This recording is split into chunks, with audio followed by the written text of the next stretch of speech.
YouTube, how the heck you doing? This is Corey here with Watcher From. So, right now we're in the midpoint of Season 7. We've seen a lot of comps, a lot of different defenses have been made and tested, and some of them are really good, and then some of them are also really just not performing well. So, what I'm going to do is just go ahead and showcase all the ones that typically tend to perform well. How do people build them? How do they function? How do you beat them? Um, let's just go. Let's just go straight to it. So right now we are in Overlord. If I can just go ahead and pull this up here. There we go. Right. So I have a decent opinion as to what's working. So team one. Team one is going to be these Ingrid comps. So there's a couple of ways to go ahead and set these up. So I'm just going to explain it. The main staples is Ingrid, obviously, right? And then there's a lot of substitutes because this team just tends to work. So you have Ezreal here. You can easily replace Ezreal with a Lily. You can also replace Ezreal with a Carnelian. All those work. Typically with these teams, you want to go ahead and run a Lily or an Ezreal. You kind of just want the heal. Then you have Theowen. Now Theowen's also one of those units that can easily be replaced. The reason why people go ahead and use Theowen is because he provides a slow. And so if you tuned in previously, right? The main way to go ahead and beat the Praetus Ingrid teams was to go ahead and drop spiders and then Abyssal Beholders, drop the speed dude, and then they would just kind of run through. So the whole purpose of Theowen is to really just counteract that, because the second they go ahead and get here, they're going to get slowed by him, and that's going to completely tank how that run is supposed to work. He just provides such a massive slow that it ends it, right? So Theowen's in the spot. You can easily replace Theowen with Greed. Greed is more than fine. I haven't really seen people use Eye. Eye doesn't tend to work that well just because of her crystals and where she can place them. It doesn't really work that well. So Theowen, Greed. I'm doing testing on another unit just to see how well that performs, but those are your main two. And then you have Valdron. Like, I have Valdron here just because my Valdron is absolutely insane, and it helps. If you don't have Valdron, the main people that kind of get used in this particular position is Ardea or Ymrit. Or sometimes you might even see a Wukong, but typically it's like Ardea and Ymrit are your main two. Like, if you have those two, you go ahead and pop them in this team. This team works very, very, very well. Mainly because they're able to go ahead and hit such a long range. They're going to go ahead and take out the full, and then also with Theowen, right? No one's going to be able to just run it down with the spiders. It just doesn't work. And then finally, you have a Brokir in this position. You can easily replace Brokir with a unit such as a Regulus. Regulus goes ahead and gives the Watcher boost to Ingrid, so it kind of makes her stronger as a result as well. But those are the main kind of placements. Now, the reason as to why this team is built the way that it is and why it's so high performing, you have to maul it. You have to maul it, and you have to use axes. Mainly because Theowen is going to go ahead and provide such a massive slow that flying doesn't really work as a viable strategy, because Theowen's going to slow them, but then Ingrid's going to just knock them down. And then also, you can't run it down with spiders because Theowen, once again, right, provides those slows, and then Ingrid is going to go ahead and zap them down. So that's that. It just doesn't work. You have to use Maw 90% of the time when it comes to these teams, and you really need to also pair Maw with a really good set of axes so that you can go ahead and take down the Brokir or the Regulus, whichever unit the person chooses to go ahead and use as a tank.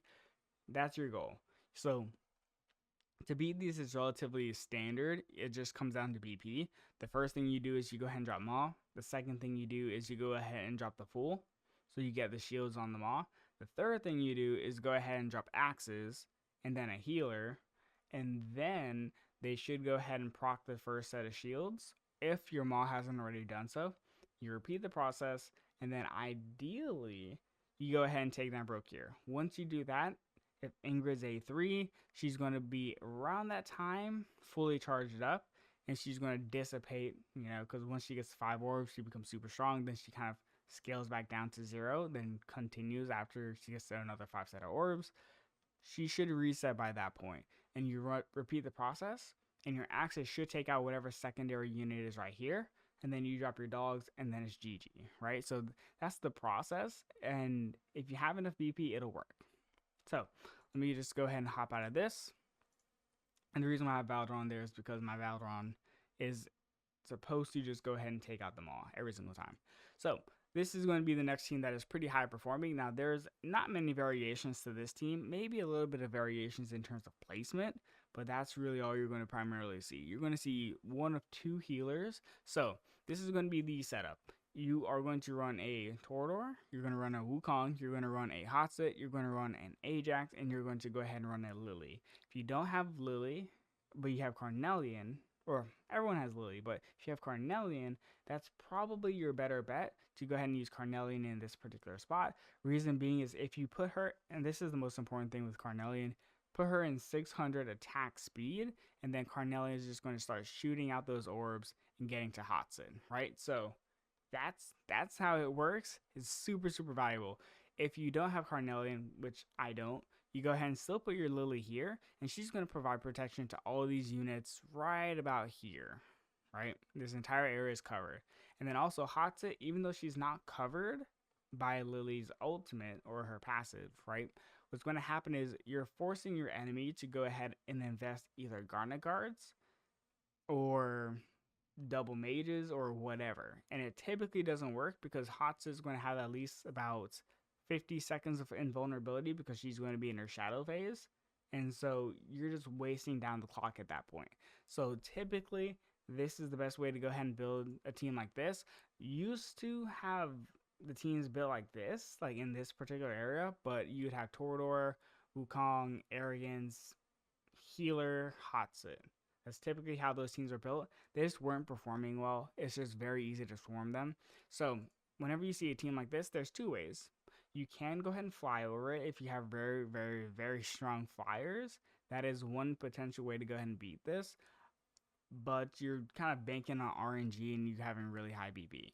The main thing that people tend to go ahead and do is they insta drop double Garnet Guards, or they go ahead and drop something to bait out some ultimates, but typically you'll see double Garnet Guards, and the hope is to go ahead and snipe out Ajax or snipe out Hotset, right?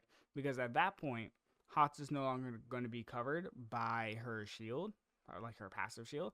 So there's a couple of ways to do it, but your main hope is just wait out the Hotset shield or invulnerability, and then just go ahead and drop the Garnets, take out Hotset, and then they're going to hit Ajax. They're not going to go ahead and proc Ajax to like die or anything because Lily's going to be there.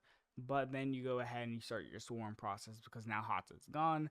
That's a massive source of damage. That's AoE. As far as I'm concerned, Hotset's AoE. That's gone, removed off the board, and is able to just kind of run it down after that. So this is just a pretty standard team. No one really does a variation of this in terms of placement. It's just tried and true. It just works. It just works. All right, so let's just go ahead and hop out of this.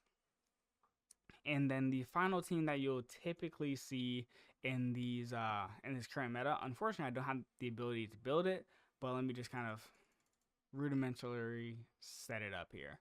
So let's go ahead and grab our Boreas. Let's go ahead and grab our Anora. Where's my Anora?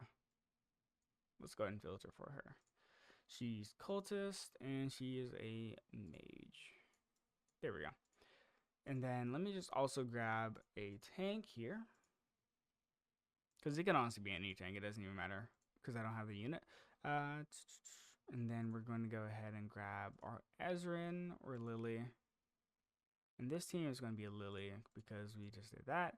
And then we have a ground unit. So ground unit, I'm just going to use Helga just for like showcase purposes. So this is going to be the team that you will also see. It's not that common just because, truth be told, it's just a lot of investment and people aren't necessarily doing that right now. So the team comp is going to be something like this. Here we go. All right. So it's something like this typically.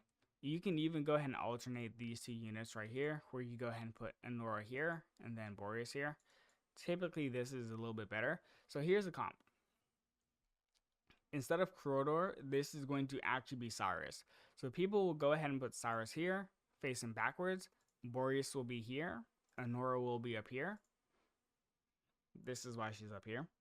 And then also, Boreas has pretty much the same ult range. And then you'll see a Helga right here. The whole purpose is Helga will go ahead and provide some significant stuns. So if a unit is being swarmed, like if they're going ahead and dropping Necros, Helga actually has the ability to stun the Necros to where they can't go ahead and spawn up the skeletons. That's the hope, right? That's the hope. Now, if that doesn't happen, then you still have Boreas and Honora just chunking down the units. Here is Helga's replacement. And this is where the team gets a little bit crazy. Her replacement is Ymrit. So Ymrit's going to go ahead and inflict those stuns, not stuns, those freezes, and some very, very potent AoE damage to help take out these units alongside the Boreas and alongside the Honora. So the main hope in this team is really just chunking down every unit that spawns up to the point where even if they drop double Pharaoh guards, they're not able to get through. And if they do get through, they still need to go ahead and provide enough damage to take out Ymrit, take out Ymrit's egg, and then proceed to the crystal. So when you combine the fact that you have a Boreas here that will also hit over here with his AoE damage, a Nora that's also here, which is going to go ahead and just chunk out units the entire way through, it is a very deadly team in terms of construction. Anyways, those are the three most popular / common teams that you'll go ahead and see right now, and you'll be good for Season 7. See ya.